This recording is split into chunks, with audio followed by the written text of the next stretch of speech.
นดวัดนี่ถนนนี่นะวัดนี่ซื้อไปนี่ ทีนี้ตรงไปหันเลยบัดนี่ตรงไปพุ่นเลยเข้าไปนี่บ่ได้เข้าไปพี่ได้ไปพี่แล้วมันของตะปีนตรงไปเลยของตะปีนนี่ดาวอยู่อันนี้ดาว 5 ไร่กลัวาพี่น้องเอ้ยแต่ราคาเท่าไหร่แม่บัดนี้ แสนราคา400,000 บาท400,000 บาทแม่นราคา400,000 บาท5 ไร่กลัวาพี่น้องแม่เพลงวรสารนี่เพิ่นโมนำ100,000 บาทแม่เพ่งนี่โอ้ยสาธุเด้อแม่เด้อ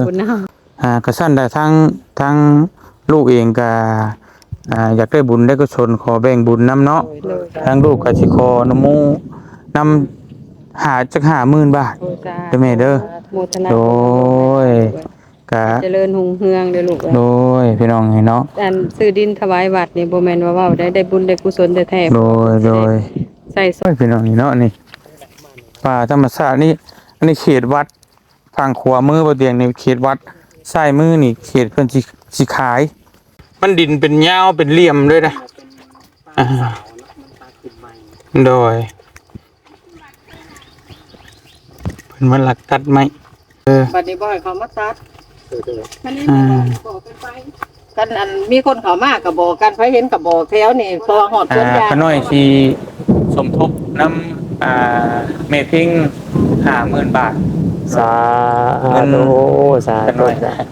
อยากได้เพิ่มไปอีกเนาะอยาก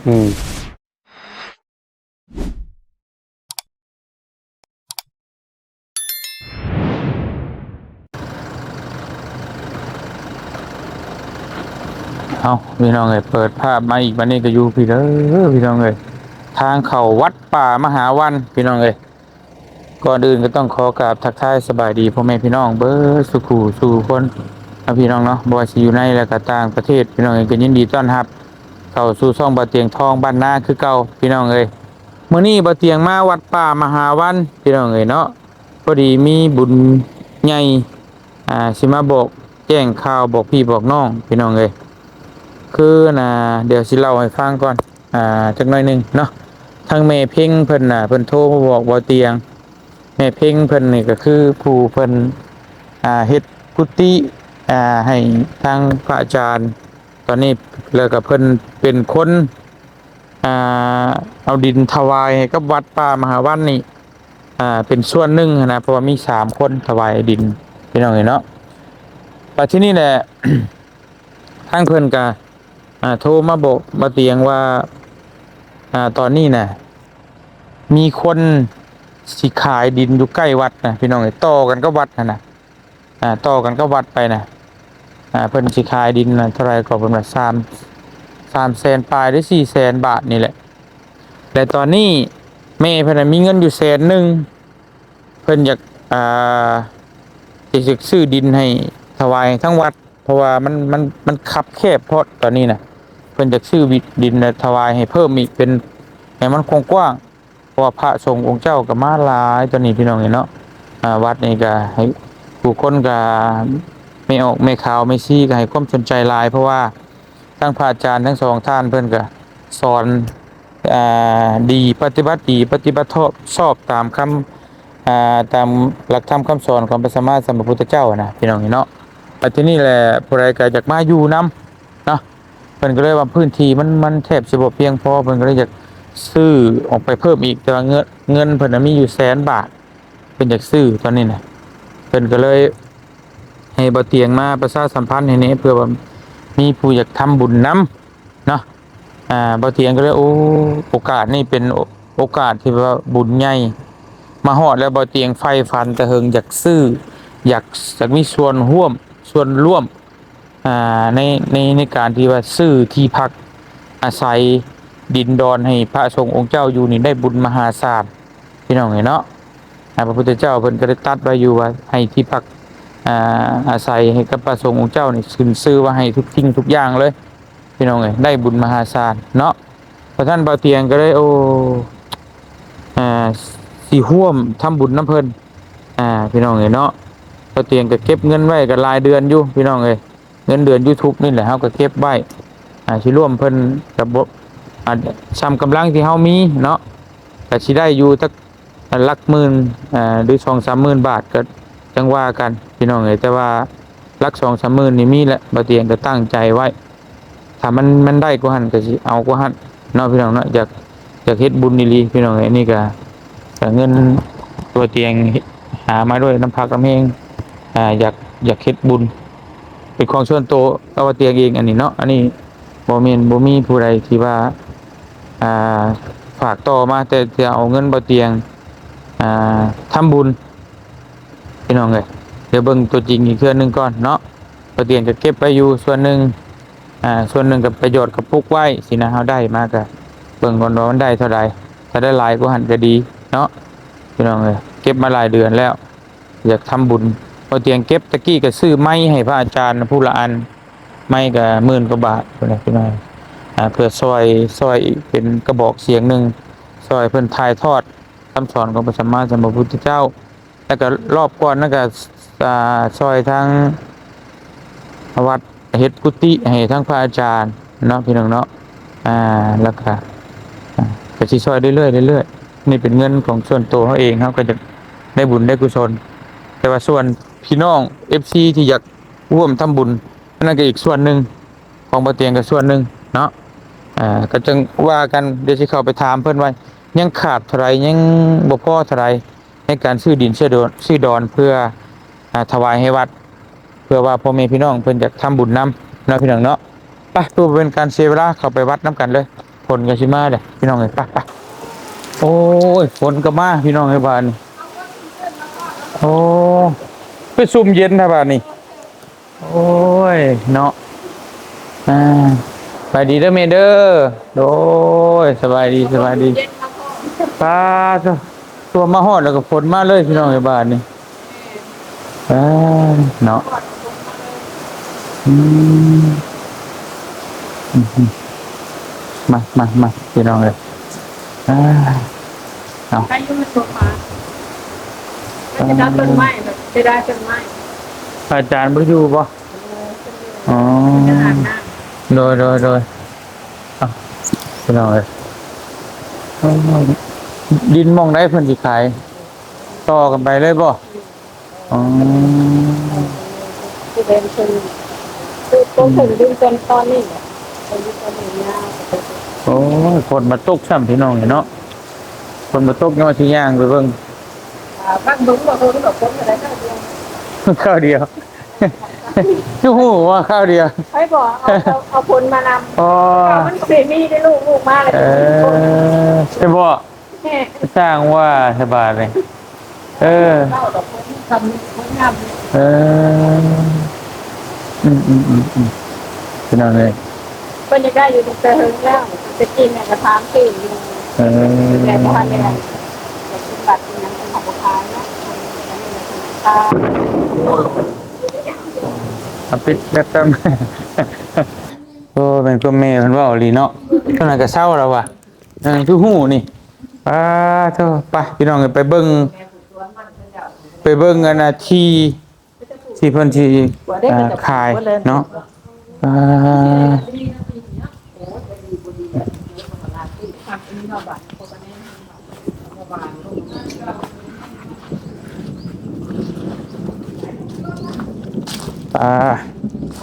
จะเบิ่งที่เบิ่งทางก่อนพี่น้องเนาะที่เพิ่นสิขายมันบ่แม่นว่า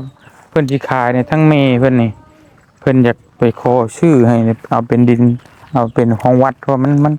คับแคบแฮงเลยพี่น้องเนาะตอนนี้ก็ทางแม่เพ่งเพิ่นนี่ไปขอเพิ่นเนาะแม่เนาะแม่ขอเพิ่น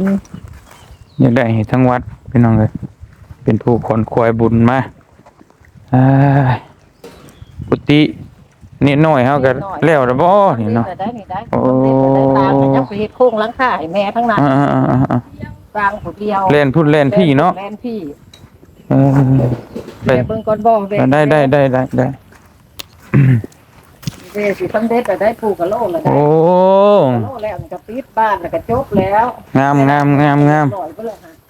มต้องยองโอ้พี่น้องเอ้ยสาธุ ถึงว่าเขามาเบิ่งไพ่เพิ่นมาไล่ไพ่ให้เด้อนี่ อืมลมลื่นก็ งามอยู่ไหนกุดดอก งามเบิดซำนี้พี่น้องเอ้ยหันหน้าเข้ามามีต้นไม้ต้นตอกลมลื่นลมเย็น เป็นยังไงต้นไม้กับหัวเด็กอยู่ เนียงขาหมดบ่อน หมดแล้ว อ๋อ เพิ่นบ่แล้วชีวิตเพิ่น อ่า ให้ได้รอดกันเองให้เพิ่นไปอยู่บ่อื่น อืม แต่พวกคนบ่ทราบ งาม ซีมันอยากขาดดังเด้อขาดดังลิ้นนี่เลย อืมกระเบื้องกะโล เฮ็ดก็เฮ็ดแล้วไหม อืม แลนแหละหน้าฝนเฮ็ดเปียกกันโอ้ยหมดนี่เนาะบ่ดีเลย อืม จักเฮ็ดได้บ่ได้สนน้ำกินเลยลูกก็มาอยู่ อ๋อ กัน แล้วทั้งนี้บ่แม่ แม่นนี่แม่นบ่ได้แม่นไป ตีมา ไปเบิ่งพี่น้องเอ้ย มาเบิ่งหน้า อ่าอันนี้คือเขตค่าวัดในค่านี้พี่น้องไปพุ่น ไปค่าทางนี่ อืม เฮ็ดค่าวัดแล้วไปค่าทางนี่ แต่ค่าเพิ่นตัดต้นไม้ไปนี้เนาะเพิ่นนี่พี่น้องเอ้ยอ่า นี่ลักษณะว่านี่มาหยังนี่แต่ค่านี่ เออ ข้างนี่ยังเป็นของเพิ่นนี่ นี่ลักษณะวัดนี่พี่น้อง ซื้อไปนี่ ทีนี้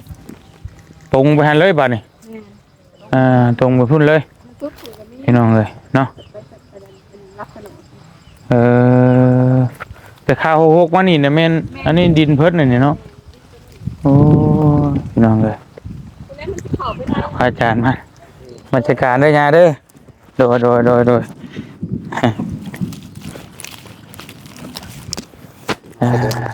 มาบังฝนตกนี่เนี่ย เออเนาะระวังหนีเนาะ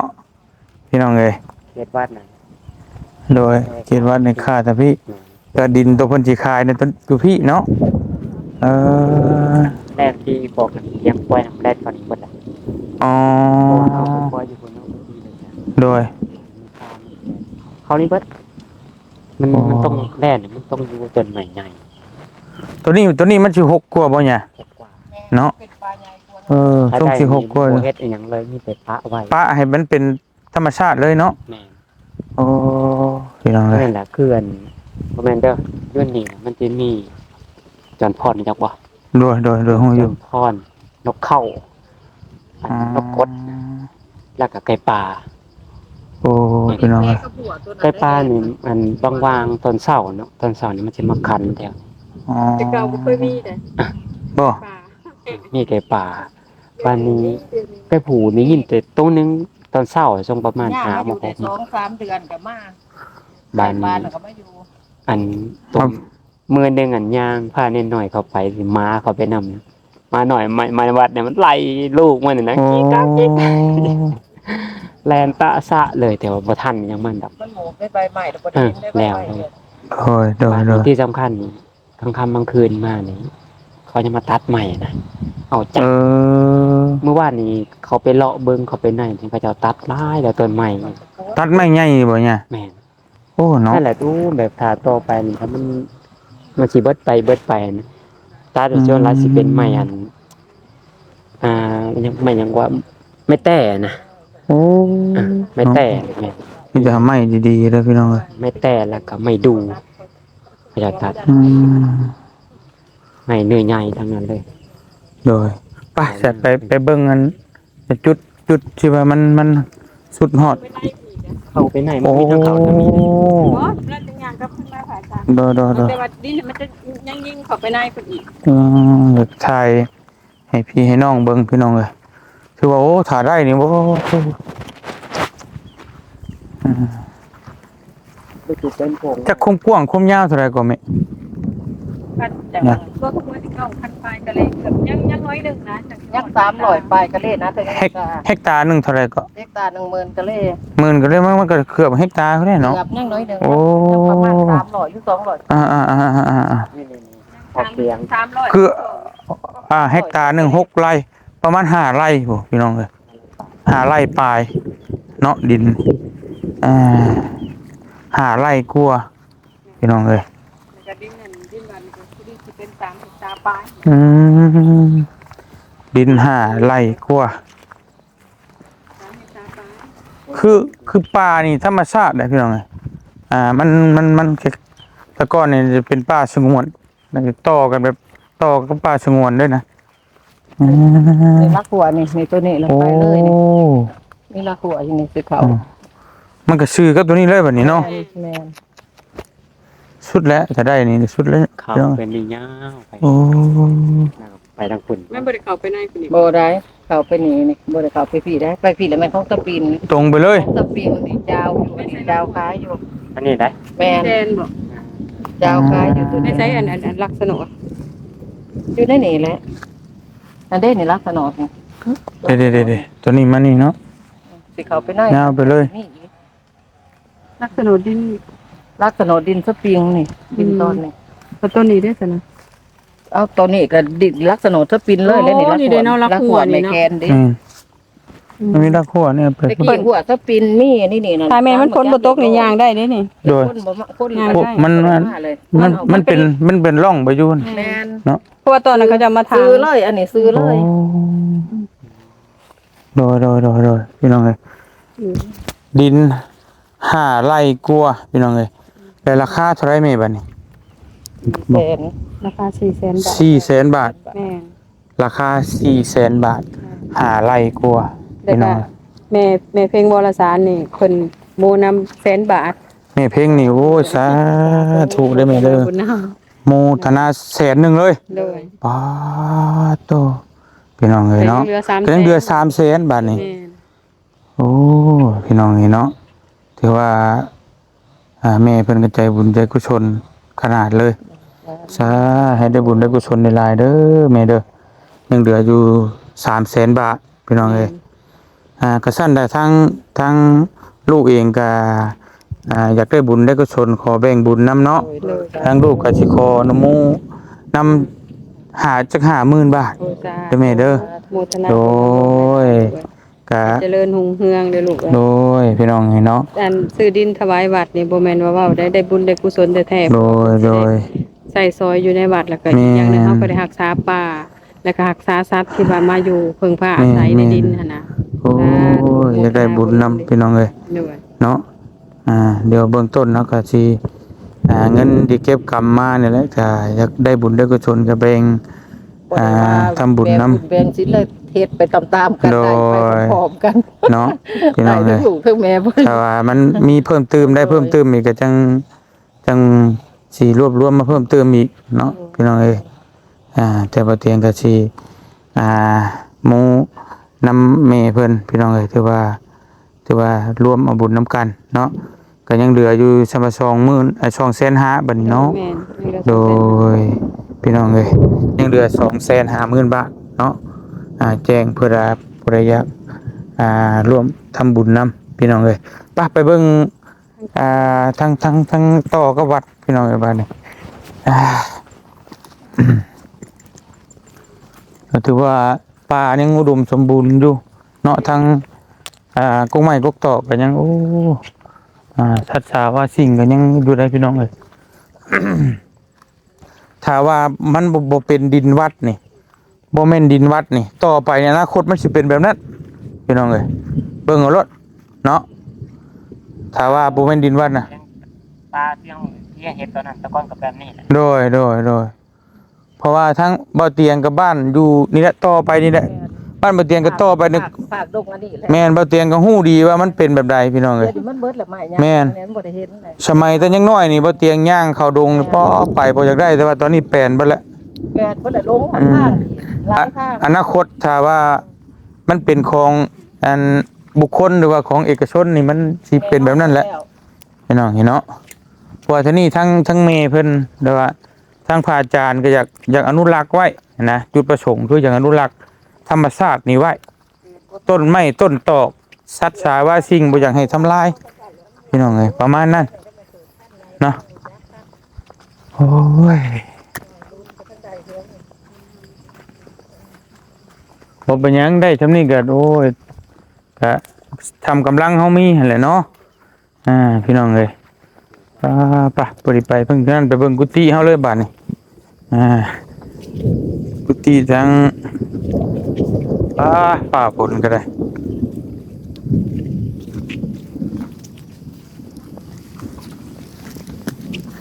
คือว่าตกถูกช่วงมาฮอดพอดีพี่น้องเอ้ยฝน โดยพระกลุ่มชุ่มเย็นดีแล้วอันนี่อ้าย เราคอยคนมาหลายเดือน บ่ โอ้ยพี่น้องนี่เนาะนี่ป่าธรรมชาตินี่อันนี้เขตวัดทางขวามือบ่เตียงนี่เขตวัดซ้ายมือนี่เขตเพิ่นสิขายพี่น้องเอ้ย ตะบูถบ้า ปลาตัวมีฮอดอิหยังมักเบี้ยมักอึบ่ว่านี่โอ้ธรรมชาติ สามมาปลูก สำสีงามพี่น้องเอ้ยบ้านนี่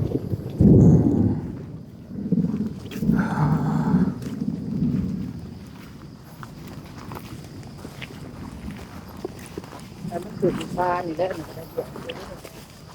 เป็นเราไม่เท่าเพื่อนเราไม่เทียบที่สุดยึดเพื่อนที่สุดเราไม่การไม่แสดงความเข้าใจ อืม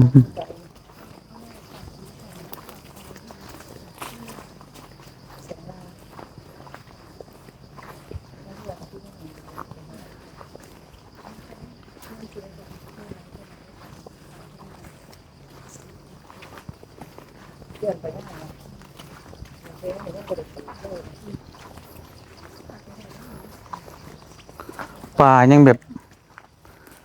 มันก็แบบ มันธรรมชาติอยู่แต่ว่าก็บ่100%พี่น้องเอ้ยเพราะว่าถ้าธรรมชาติลีโลนะมันสิมีต้นไม้ใหญ่เด้อแต่ว่าไม้ใหญ่นี่ไปแล้วพี่น้องเอ้ยเนาะตอนนี้ก็คือว่าไงคือธรรมชาติยังบ่100%นะแต่ก่อนน่ะ100%แต่ว่านี่แหละไม้ใหญ่นี่มันคนลักตัดเอาแล้ว เริ่มนี่แหละ โอ้ นี่ก็หมายว่าจากเขตนี่เป็นเขาแล้วมาทางนี้ไปตรงไปไหน อ๋อ จากคุณนั่นมา ฟังนี่บ่แม่นเนาะ บ่แม่น อันนี้เนาะ โอ้ตัดไปหันเตียงตัดมานี่กระจายอันนี้ตัดไปรับสนดนะ อ๋ออันนี้เป็นหนทางบ่จะ ทางที่พระเจ้า เป็นดินบ่เนี่ย พระเจ้ามาตัดใหม่ อ๋อ แป้งข้างเขามาตัด มี ไม่ ข้อเสียงตั้งเขตบ่ โดย ต่อเก่ามันเห็นบ่ โดย ทางวัดก็เลยเอาต้นนี้มามัดไว้ยั แม่น ตัดนะ โอ้ เพราะว่าตัดไว้จะพระเจ้าทับเองคือพระเจ้าเขามากลางคืนคือจะมาเห็นขู่มือถามจะหน่อยก็ได้ เสียงคำอะไรอย่างเสียงพระเจ้า โอ้ ตัดเนี่ยบางทีบ่มีอันจักกันปกผ้าปกขวานถามจะหน่อยก็ได้บ่เสียง มาตัดเอาไม้นี่เนาะ แม่นมาเอาคนแต่ละคืนนะถ้ามาโอ้แทนเป็นแบบนี้ต่อไปนี่บ่เบิดมันบ่ยั่ง ตามไม้ แม่น จะยิ่งยาวไปแบบนี้ แต่ว่าตรงไปกับตรงกันกับมันเมื่อกี้นี่บ่โอ้พี่น้องไอ้ดินแต่ว่ามันดินเป็นยาวเป็นเหลี่ยมเลยนะ เป็นปลาสาวนะมันปลาขึ้นใหม่ โดยนี่จะเป็นไม้หุ่นขึ้นไม้นะพี่น้อง ขึ้นมาเห็นบ่ อืม เสียงที่ว่าเขาจะตัดที่แม่นั่นกลาง โดย แม่นไปอีกนิดนึงก็จะมีเห็นเขาจะตัดไม่ใหญ่ๆขึ้นมาซ้ำทำขานเขาจะตัดนี่ โอ้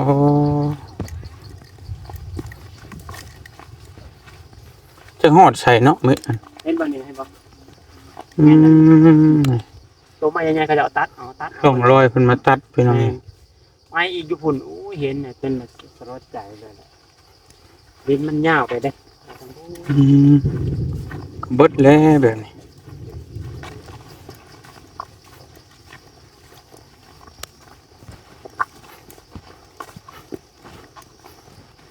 โอ้ยังมาฮอดพี่เนาะประมาณนี้พี่น้องเอ้ย เจ้าโม่สนดมันหอดใจพวกคุณจัง อืม เดี๋ยวเขาในตัวนี้เขาจะตัดบอกต้นไม้เจ้าเห็นอีโบนาเป็นมันเด็กกระเบิด โอ้พี่น้องเนาะ ไม้ซ้ำแข้ง เทพสิบ่มีต้นไม้ใหญ่เลย เห็นแต่พอดเขาจะตัดเห็นบ่นี่ปกติข้างหลังนี่ อืม นี่แหละพระจันเห็น แต่มา นี่ แด แหละ นมันอยู่ใส่ เด่น แต่ก่อนบักใหญ่ๆพี่น้องนี่ต่อบักใหญ่ๆนี่เบิดเลย แน่นี่ห้อยรถไทยเขาเจ้าเขามาใหม่นะ เข้ามาตลอดเลย มัน โอ้ แม่นบ่มี อันนี้ บ่แม่น นี่ยังห้อยรถใหม่ๆอยู่เลยฝนตก ห้อยร น่ะ ถใหม่ๆแล้วนี่เขามาใหม่นี่เบิ่งนำ เสียงแง่เลยนะ ไปเบิ่งนะเจ้าเจ้าของเพิ่นเองบ่รู้ว่าจังได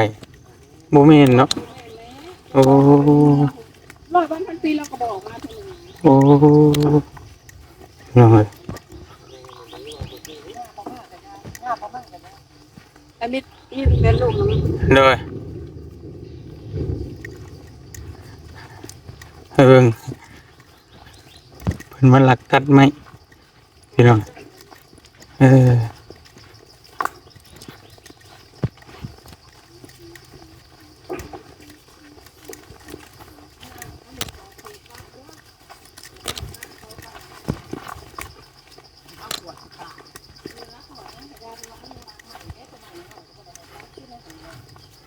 โอ้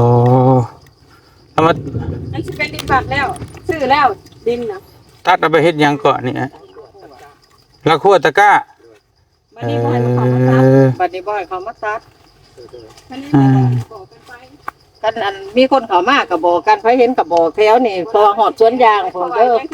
ฮอดสวนยางผมแม่นเบิด ยังว่านี่พอได้เด้อว่าไม่ต้องอวดตะก้าพอรับบ่ง่ายหรอกเขาทำเก็ดทำน้ำผ้าเด้อ ใหญ่หน่อยก็ใหญ่หน่อยก็อนุรักษ์ไว้เบิดบ่ได้ให้ตัด ยาแล้ววันนี้บ่ตัดแต่คันว่าบ่ให้ตัด บอกกันไว้ ไปเฮ็ดทั่วตะกร้า หมดแล้วนี่ เพราะว่าสิขยายออกเบิดแหละต่อไปน่ะแถวนี่นะ ได้ตัวได้6-70ดำนี่แหละ เราตัดแล้วก็แล้วไปก็ บ่เป็นหยังเนาะ ไว้บ่ให้เขามาตัด อ่า เพิ่นอยากอนุรักษ์ไว้ อนุรักษ์ไม้เพิ่น อย่าให้มัน แต่เจ้าเขาไปประกาศรถเพลงให้บ้านน้อยประกาศให้ โดย มันจังสิได้ อย่ามันเบิดเนาะ แม่ อ่า นี่แต่เจ้าให้ประกาศโลด โดยบ่เป็นหยังเก็บเอาเบิดรถเพาะ ตัดแต่ว่านี่ บ่เป็นหยังเก็บเอาเบิดแล้วก็แล้วเราเลยตัดได้บ่เป็นหยังแต่ลักษณะบ่ให้เขามาตัดอีก โดยพี่น้องเอ้ยเนาะตัดไม้ให้ไปเฮ็ดหัวตะกร้าไม้ใหญ่เพิ่นก็เอาไปเฮ็ดทานพี่น้องเอ้ยเนาะเพราะว่ามัน คือว่ามันเว้ายากเลยพี่น้องเอ้ยมันเชื่อมันก็แบบไม่นิดน้อยสินะมัน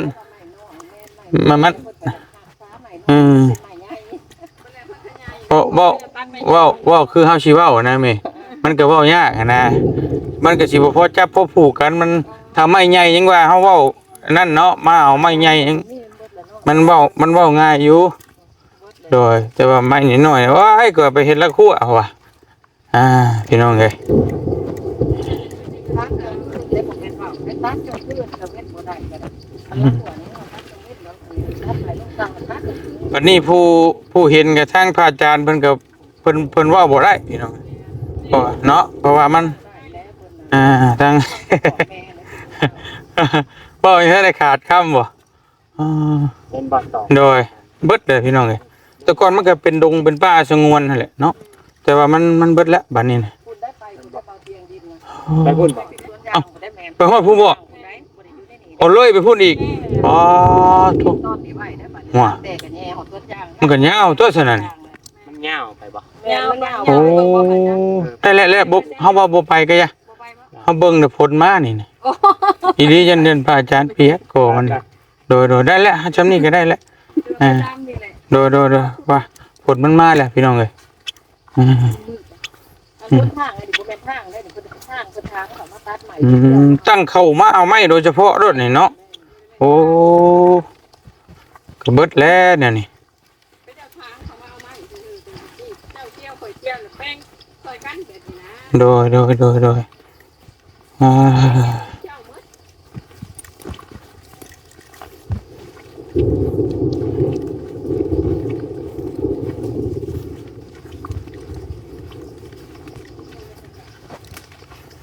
อ่า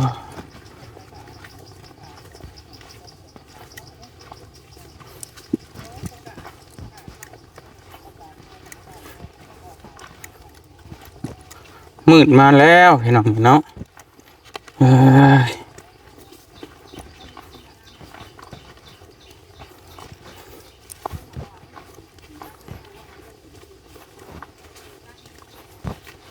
โอ้ถ้าได้เบิดนี่คักแล้วยายเนาะโอ้ยพี่น้องเอ้ยอุ๊ย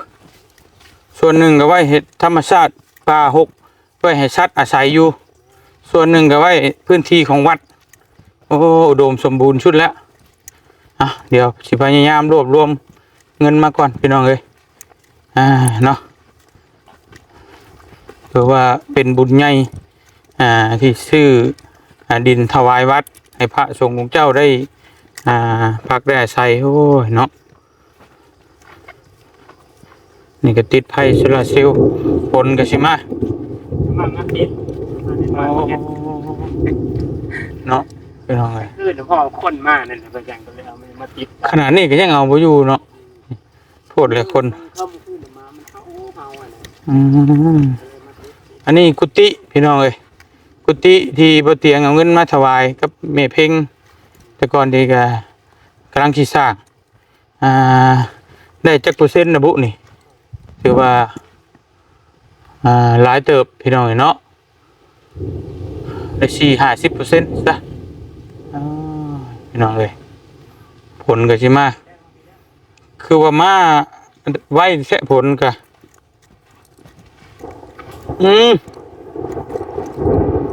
โอ้ไม่ดีนะฮันว่าแล้วมาไม่ดี ถ้าไปต่อเปียกแน่นอนพี่น้องเอ้ยไปเด้อผลมาเด้อ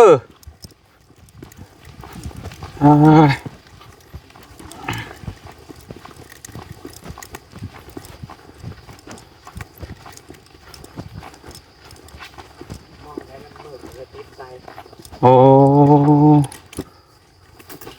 โดยพี่น้องเอ้ย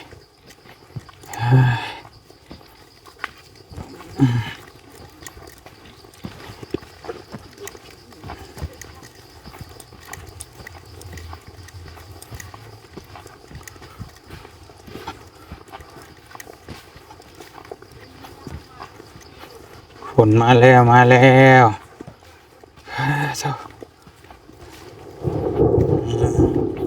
พี่น้องเลยมาแล้ว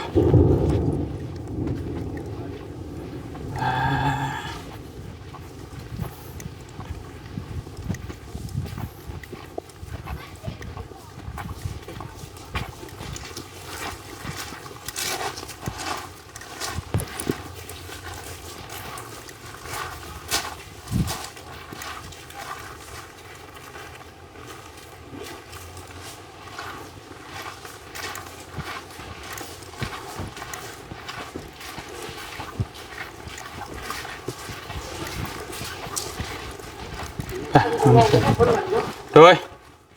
ของแท้มีเลยของแท้ดีเด้อ มาแล้วพี่น้องเอ้ยมาขึ้นพี่กันโดยผลมาแล้ว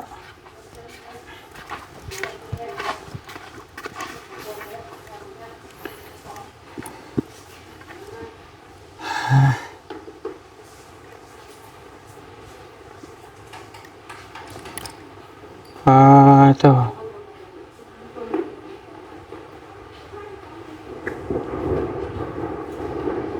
พี่น้องเอ้ย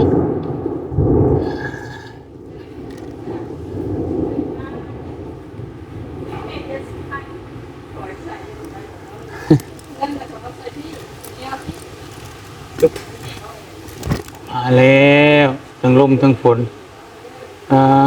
เท่า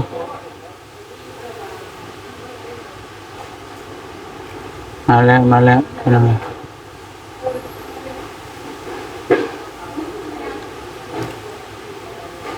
ไปทั้งลม แต่เขาคือบริโภคเนาะคือมาถือมือแท้โอ้ มาก็มาแล้ว โดย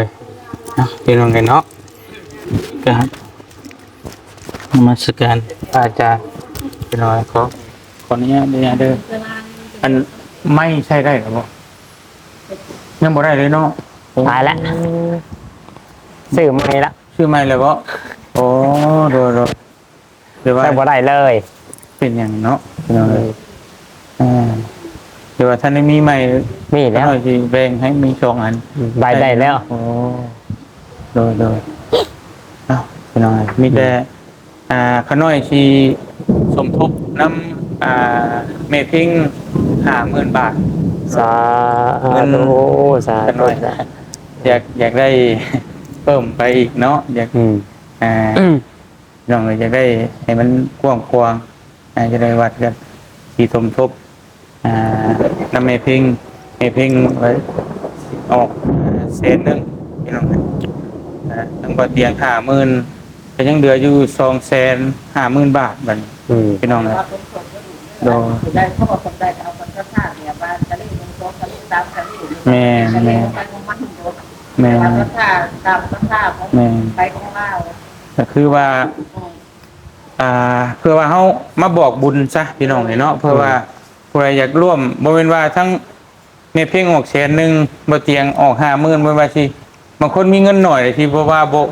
บ่แม่นนะพี่น้อง500 บาท100 บาท200 บาทก็ได้เบิดรวมกันเนาะ เป็นท่า แม่นแล้วเฮาก็สิ ได้ก็ได้สำนัก ก็สิรวบรวมแล้วก็จดซื้อไว้ว่าผู้นี้เท่านั้นเท่านี้เวลาเฮาซื้อถวายให้ทางวัดก็แม่นสิได้อ่านซื้อผู้นี้เท่านี้สมทบทำบุญเนาะซื้อที่ถวายให้วัดสินะพี่น้องเนาะก็คือเก่าเฮาที่เคยเฮ็ดมาคือสมทบสร้างศาลาหรือสร้างกุฏินั่นแหละผู้หนึงเท่านั้นเท่านี้ก็บ่ได้บักบ่ได้เว้นแล้วแต่ศรัทธาพี่น้องทำบุญทำกุศลเนาะหน่อยลายก็ได้เบิดพี่น้องประมาณนี้ ทางบ่เตียงเองก็สิโมหรือว่าทำบุญนํร่วมกันกับแม่เพ่งเพราะว่าแม่เพ่งเป็นคนดีเลิศเนาะสองแม่เพิ่นนั่งอยู่นั่นแหละพี่น้องเนาะเป็นผู้ดีเลิศแล้วเพิ่นก็เป็นคนบุญคนกุศล เจ้าของก็เลยเนาะแต่สบายก็เลย แม่นตอนใดก็ได้บุญเบิดเนาะแม่เนาะโดย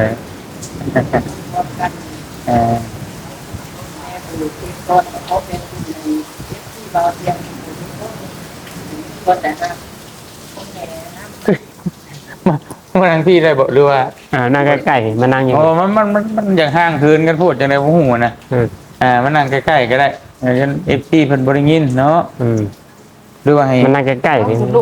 จะน้อยเอาพี่ก็ได้โอเคเนาะโอเคพี่น้องเลย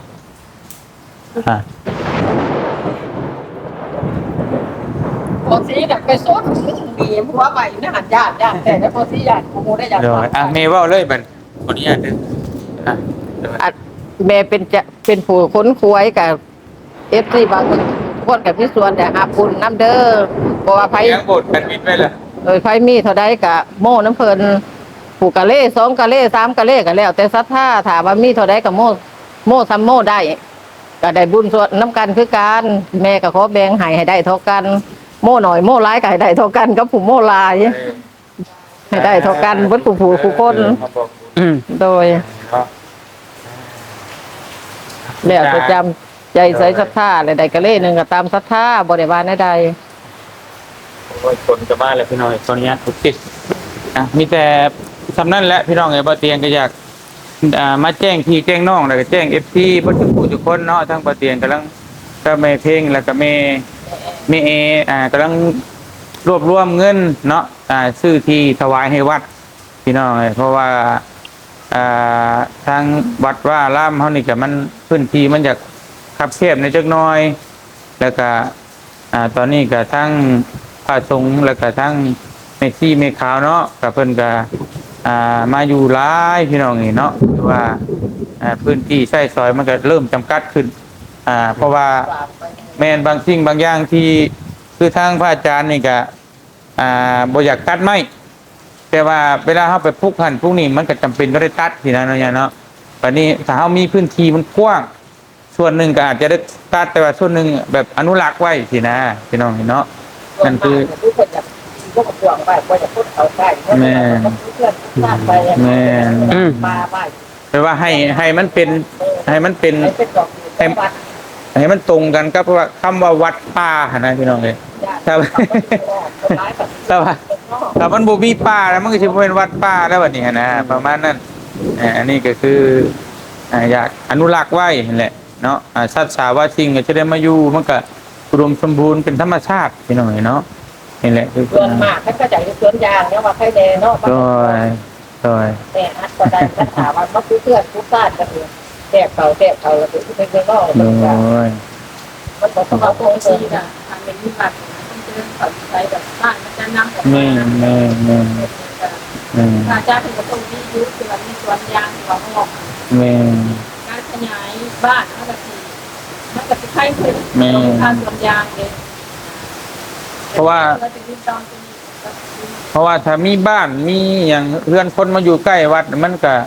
บ่เป็นอันหม่องมันก็บ่แม่นแบบว่าหม่องสถานที่ปฏิบัติธรรมแล้วบัดนี้พี่น้อง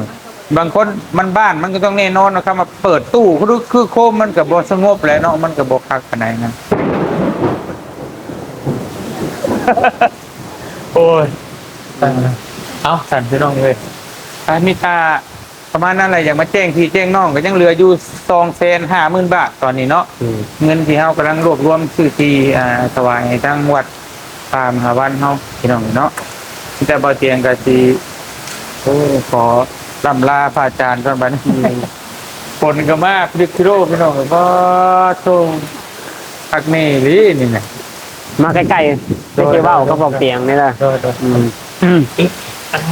โอ้ยมากันเนี่ยโอ้เพราะมันผา มันสาดเลยเห็นเลยเป็นยังดอก บ่เป็นได้ไหมนี่ ได้อยู่นะได้อยู่เด้อ โอ้พอกเตียงมาน่ะฝนมานํเนาะ ตะเกาบ่ได้ตกบ่เนี่ยโอ้ช่างว่าเด้อ โอ้ยเนาะ เดี๋ยวก่อนอื่นเนี่ยจะมาจากจะเว้าให้ทางพอกเตียงแล้วก็ทางงานโยนที่เป็น FC ของพอกเตียงนะ เด้ย่านว่าบ่เข้าใจคือที่ตามาเว้าเรื่องดินนะตอนตามน่ะตามาเป็นคนทำได้แล้วก็บอกทางวิทยาวัฒกร โดย บอกให้ที่ถามอยากถามเพิ่นว่าเพิ่นจะขายบ่ โดย นะคือตามที่พอกเสียงหูนั่นแหละเขตวัดนี่มันแคบ โดย แล้วก็คือสัตว์ที่มาอยู่น่ะ เห็นจอนพรเนาะ โดย นกกดไก่ปลามีแต่กระต่ายนะกระต่ายกับมีแล่นที่พวกเกมมาปล่อยนะเขาไปมาเบิดบ้านนี้แต่ละมือเอาคันจ้องช่างพระอาจารย์เนี่ยคนสา แต่ละมือกันได้ยินแต่เขาเจะตัดต้นไม้แต่พระอาจารย์ไหลโอ้เฮ็ดจังไหนนอสิ่งอยากได้นะอยากได้ถ้าว่าอยู่แบบนี้ต่อไปนี่ถ้าสมมติว่ามือใดมือหนึ่งย่อมเขาเจะมาเฮ็ดเฮือนเนาะ โดย ไม่เฮือนใส่อย่างนี้เลยแค่ส่วนมั่นบ่เนี่ยนะ โดย สาวว่าจริงที่อาศัยนี่เนี่ยมันจะหนีวัด โดย แม้แต่พระเจ้าพระสงฆ์ก็ยุ่งยากลำบากได้แบบนี้ แต่ถ้าว่าเขตนี่เป็นเขตวัด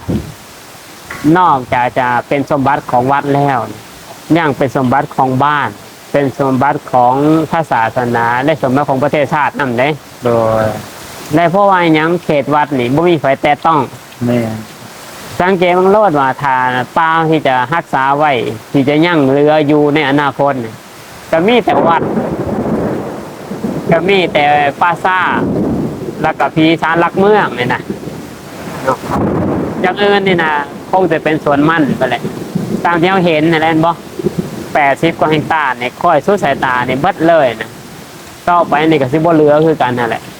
แต่ถ้าว่าเป็นสมบัติของวัดว่าพระศาสนาวัดก็ได้ใช้ญาติโยมชาวบ้านก็ได้ใช้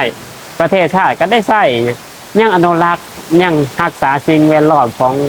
ป่าไว้อยู่นะเพราะฉะนั้นแหละตมาก็เห็นตอนนั้นแหละจะเลยบอกว่าตะก้อนเนี่ยมันก็บ่มีแต่อยากได้ขอให้มันเป็นของวัดแต่จะรักษาไว้ให้ทางวัดแต่มีแต่รักษามีแต่ปลูกให้ซื้อแต่ว่าคนที่ใส่ซอยก็คือญาติโยมมาแหละก็เลยเห็นประโยชน์ตรงนั้นแหละก็เลยโอ้ว่ะถ้าสิเก็บเทละ10 ข้าวพันจันก็ขอเก็บนะเพื่ออยากได้ส่วนนั้นมาแหละนี่ก็ถ้าได้กว้างสำไรก็แห้งดีเพราะยังมันจะรักษาปลาไว้เนาะ โดย เท่าที่เห็นตอนนี้แหละเราตัดเอาแต่ละมือแต่ยังกูมือเสียงจักรเขาเจ้าเสียงขวานบ่มีขวานกับเสียงจักรได้ยินกูมือฟันนะถ้าอยู่แพทย์นี้ต่อไปโอ้เบิดตาเนี่ยนะเพราะว่ามันเป็นส่วนบุคคลคือว่านั่นแหละพระอาจารย์ก็เลยสนใจว่าอยากจะได้มาเป็นสมบัติของวัดพระศาสนาบดีบ่ทางวัดก็มีแต่จะรักษาให้ซื่อโอ้ยจำนี่ก่อนเนาะโดยอ่ะ พอเพียงโอ้ยง่ายอาจารย์เปียกไปเลยพี่น้องเลยกระช่างกันเดี๋ยวมื้อหน้าจังมากันอีกเนาะพี่น้องเนาะเดี๋ยวประเทศจะพอกราบล่าทั้งอาจารย์ตัวเปียกพี่น้องคนก็มาบ่จักยึดจักยอดเลยโอ้ยพี่น้องเนาะตัวท่านน้อยขอตัวล่าได้ยาเด้อดูหน้าทำเด้อพวกท้องเด้อทุกมาเอาคนมานำโอ้ยเปียกเลยโดยยังพอได้ไปเลาะเบิ่งโอ้วันนี้มันมานั่งพี่ใครกลัวเนี่ยมันเปียกโดยจะหาผ่ามากัง เนาะแม่โอ้ยพี่น้องเลย กังผ่าตะเล็บแล้วก็ผ่ากับผ่าโตได้ก็ผ่า ป้าสันมิตรเฮาขอตัวก็เด้อแม่เด้อโดยอยู่ดีมีแห้งเดี๋ยวโอ้โดพี่น้องเลยไปคนมากเลยพี่น้องเลยเพราะว่าเฮาก็ย่านในมันนั่นผ้าเหลื่อมผ้าหลังเนาะครับคนเด้อแม่เด้อโดยเดี๋ยวโทรหาเนี่ยได้ก็โทรหาเพิ่มเติมโดยไปพี่น้องเลยไปพี่น้องไปเตียงขอตัวเดินทางครับก่อนแต่มีแต่มาแจ้งข่าวบอกบุญพ่อแม่พี่น้องเนาะประมาณนี้แหละกำลังรวบรวมเงินซื้อที่ถวายให้ทั้งวัดว่าอารามพี่น้องเอ้ยทั้งวัดป่ามหาวันบ้านพ้นสิมนครกระชอนผู้บริหารแขวงสำนักเขตเนาะบริทำบุญน้ำทั้งบ่เตียงทั้งแม่เพ่งนี่เอกยินดีเนาะพี่น้องเนาะเอาบุญน้ำการช่องทางติดต่ออยู่ใต้คลิปเด้อพี่น้องเด้อสำหรับคลิปนี้บ่เตียงขอกล่าวคำว่าสบายดีอยู่ดีมีแห้งเพื่อสุขุทุกคนบ๊ายบายไปครับผลมาแล้ว